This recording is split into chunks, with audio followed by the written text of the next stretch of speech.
Olá, pessoal, tudo bem com vocês? Eu espero que sim. Você já se perguntou como você pode começar a investir do absoluto zero? Acredito que sim. E é por isso que nesse vídeo eu vou te ensinar como você pode começar a investir do absoluto zero.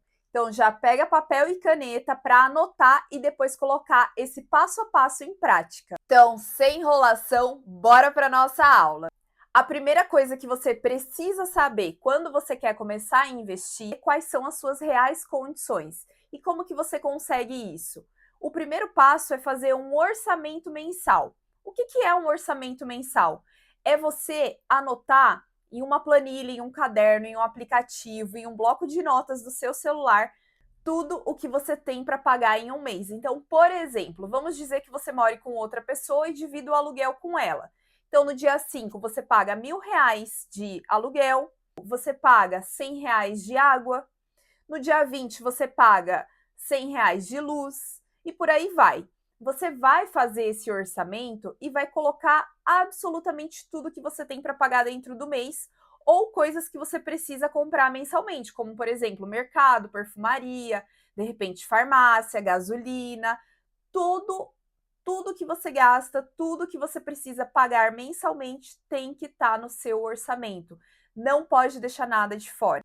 E aí, dentro desse primeiro tópico, vem o segundo passo: você saber quais são as suas dívidas atuais. Ah, mas eu já fiz o orçamento ali e já anotei tudo. Não. Agora, o que eu quero que você faça é que você some todas as suas dívidas.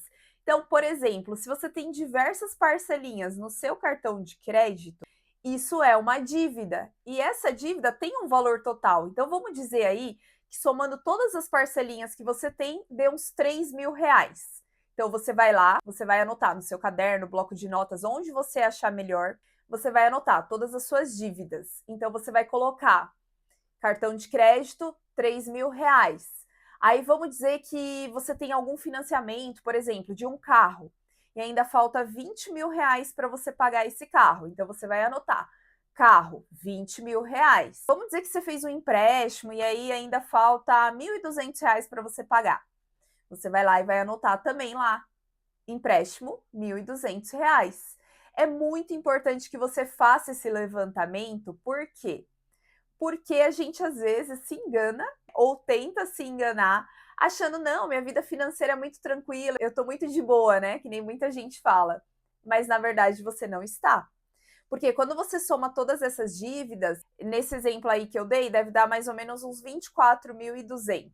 Você foi lá, somou tudo certinho. Se você ficar um mês sem trabalhar, às vezes você vai até conseguir pagar. Aí 2 meses, 3 meses, 4 meses, isso vai virar uma bola de neve. Então, você precisa levantar todas as suas dívidas para você saber a sua real situação e ver que muitas vezes você não está tão bem assim quanto você imaginava que estaria. Vai até te dar um choquezinho ali de realidade. Muitas vezes não costuma ser muito confortável, mas é algo que você realmente precisa fazer. E o terceiro ponto, né, de saber onde você realmente está nesse momento, é você também registrar, colocar aí na sua planilha, no caderno, no bloco de notas, tudo que entra de dinheiro para você durante o mês, ou seja, todas as suas entradas. Então vamos dizer que você é funcionário aí, que você trabalha numa empresa e ganha R$ 5.000 por mês. Aí você vai lá anotar, meu salário, né, 5.000, o líquido você vai anotar, tá? Não o bruto. Então você vai anotar R$ 5.000 líquido. Vamos dizer que você receba vale-refeição, R$ 1.000 de vale-refeição. Você vai lá anotar vale-refeição, R$ 1.000. Aí vamos dizer que você faça alguma renda extra, por exemplo, você faz docinhos e vende lá no seu trabalho e de repente você consegue ganhar ali livre todos os meses R$ 1.000 de renda extra. Aí você vai lá anotar R$ 1.000 de renda extra. Então você vai anotar tudo que entra no mês para você, tá? De dinheiro também. A gente já tem o seu orçamento mensal, ou seja, quanto que você tem que pagar todos os meses. A gente já tem todas as suas dívidas, né? Você vai saber o saldo total que você deve. E a gente tem todas as suas entradas, ou seja, tudo que você recebe mensalmente.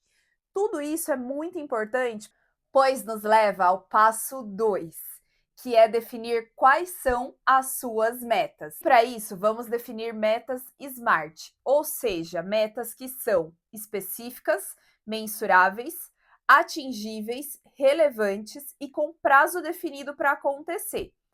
Vou te dar o meu exemplo. A minha reserva de emergência é uma meta específica. Ela é mensurável, mês a mês eu posso somar e ver quanto está faltando para eu chegar na minha meta final. É uma meta atingível, não é nada assim mirabolante que eu não consiga alcançar. É uma meta relevante. Quando eu bater essa meta, eu sei que eu posso ficar um pouco mais tranquila. Afinal, se acontecer qualquer coisa, eu tenho essa reserva de emergência de 6 meses do meu custo mensal. É uma meta que, para mim, é muito relevante. E por último, ela tem um prazo definido. Eu pretendo chegar até essa meta até o final de 2026. Certo? Deu para entender como que você vai aí definir cada uma das suas metas SMART? E pessoal, todas as pessoas deveriam ter no mínimo duas metas. A primeira é ter uma reserva de emergência, afinal, imprevistos acontecem com todas as pessoas. E a segunda é investir para a liberdade financeira ou para a aposentadoria, porque são duas metas muito importantes que muitas vezes as pessoas vão deixando para lá e aí, quando tem alguma emergência, acaba se enfiando em uma dívida, ou então, quando chega lá no final da vida, que era ali para estar aproveitando, para estar curtindo um pouco mais, não pode, porque se parar, não consegue se sustentar. Então, pense nesses dois pontos e defina aí quais são as suas metas. Lembre de definir metas SMART. Depois que você definir, a gente entra no terceiro passo, que aí sim é você definir o investimento mais adequado para cada uma das suas metas. Você entendeu como que funciona? Você não começa de repente investindo. Muitas pessoas sempre me perguntam qual é o melhor investimento para eu começar. E aí eu sempre gosto de perguntar: qual é a sua meta ou qual que é o seu objetivo? Porque se você não sabe qual que é a sua meta, aí fica muito difícil te dizer qual que é o melhor investimento. Por quê? O melhor investimento para mim não necessariamente vai ser o melhor investimento para você. Você tem que primeiro definir as suas metas e aí sim a gente escolhe os melhores investimentos.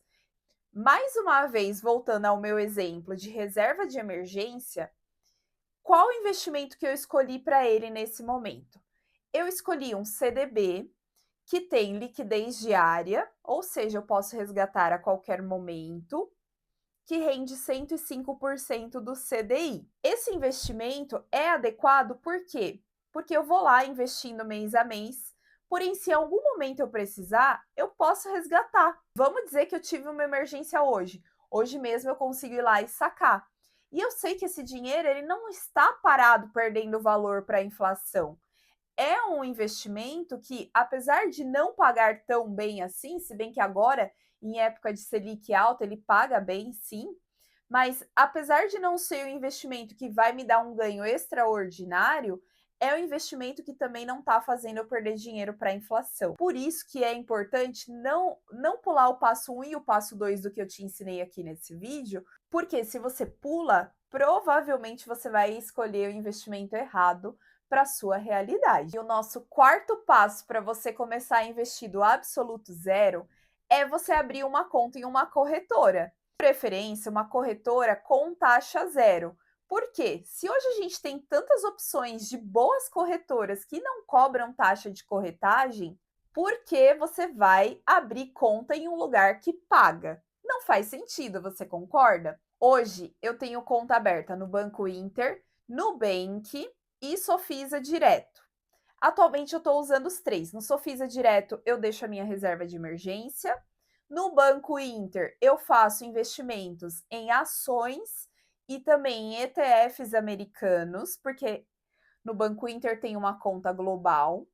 E no Nubank foi o primeiro lugar que eu comecei a investir. Então lá eu tenho ações, eu tenho Tesouro Direto, eu tenho fundos imobiliários, eu tenho caixinha do Nubank também. Porém, eu decidi mudar para o Banco Inter porque Eu adoro a conta do Nubank, então eu utilizo no dia a dia ali cartão de crédito, eu utilizo para pagar contas, só que quando cai os dividendos, esse dinheiro dos dividendos acaba misturando com o dinheiro que eu deixo para passar o mês e para pagar as minhas contas. Então, por conta dessa falta de organização, eu preferi mudar para o Banco Inter. A princípio, eu queria ficar somente com o Banco Inter. Porém, acontece que o Banco Sofisa Direto, no CDB de liquidez diária, ele está pagando 105%. E o Banco Inter está pagando 100% do CDI. Por que eu vou ganhar menos se eu posso ganhar mais com a minha reserva de emergência? Então, eu fui lá e transferi a minha reserva de emergência para o Sofisa Direto. Você entende como é importante você ter mais do que uma corretora e você se interessar em abrir contas em várias corretoras? Não precisa ter 10 corretoras, 20 corretoras, nem sei se tem tudo isso, para falar a verdade. Pelo menos umas 3 ou 4 é interessante você ter, porque às vezes só de ter conta em uma corretora, você já vai conseguir ali o investimento que você vai lucrar mais. Por isso que eu quis colocar aqui nessa aula que um passo muito importante para quem quer investir é ter conta em corretora e não precisa ter medo disso. As pessoas têm muito medo de abrir conta em corretoras achando que pode perder dinheiro, que pode ser algum golpe. Todas as corretoras aqui do Brasil que são mais conhecidas são reguladas pelo Banco Central. Então, elas seguem regras, elas têm parâmetros, você não precisa ter medo. Então, eu vou deixar aqui na tela as corretoras que eu recomendo. São corretoras confiáveis de taxa zero que você pode hoje mesmo entrar lá e abrir a sua conta. É só escolher uma ou duas e começar. E o nosso quinto passo é você estudar sobre os investimentos que você quer fazer. Então, por exemplo, eu falei aqui que a minha reserva de emergência está em um CDB de liquidez diária que rende no mínimo 105% do CDI. Aí, qual que é o seu papel agora? Você vai lá pesquisar o que é um CDB, o que é o CDI, quanto que é um rendimento bom para o investimento em um CDB, por exemplo. Você entendeu? Você vai ali começar a fazer a lição de casa, porque uma coisa sou eu vir aqui e te falar, faz o investimento tal, porque ele é muito bom. Tá, mas o que é esse investimento tal? Quanto que eu posso ganhar em um ano? Quanto que eu ganho por mês? Quais são os critérios? Qual que é o valor mínimo para investir? Você entende? Então tem muitos detalhezinhos ali que você pode estudar a respeito dos investimentos. Recomendo que você comece estudando Tesouro Direto, CDBs, ações, fundos imobiliários e ETFs americanos. Deixei 5 aqui para você começar a estudar e depois depois que você estudar isso daqui, você vai procurando também outros investimentos. Mas aqui já é um bom começo para você. Fora isso, você vai estudar, mas você também vai praticar, tá bom? Por quê? Você vai aprender muito mais estudando e praticando do que se você ficar só na teoria. E isso daqui eu sei tirar de letra. E eu já vou te dar até um exemplo do que você pode fazer. Com menos de R$ 30, você já consegue basicamente investir em todos esses exemplos aí que eu te dei para estudar. Menos de R$ 10 você consegue investir em fundos imobiliários. Menos de R$ 5 você já consegue investir em ações. Menos de R$ 10 você consegue, na verdade, a partir de R$ 1 você já consegue investir em um CDB. E a partir de R$ 5 você consegue investir no Tesouro Direto. Ou seja, não tem desculpa para você não estudar e depois não praticar. Dinheiro não é um problema, você já viu aí nesse exemplo que eu te dei. Fazendo isso, você vai conseguir fazer o seu primeiro investimento e não só isso, você vai ter a experiência desses investimentos. Estude, mas também pratique para chegar cada vez mais longe no mundo dos investimentos. Agora me conta aqui nos comentários, você já investe ou você vai começar do zero? Aproveita e deixa aqui a sua dúvida para eu criar conteúdos relevantes que possam te ajudar. Te vejo no próximo vídeo, um abraço e tchau, tchau!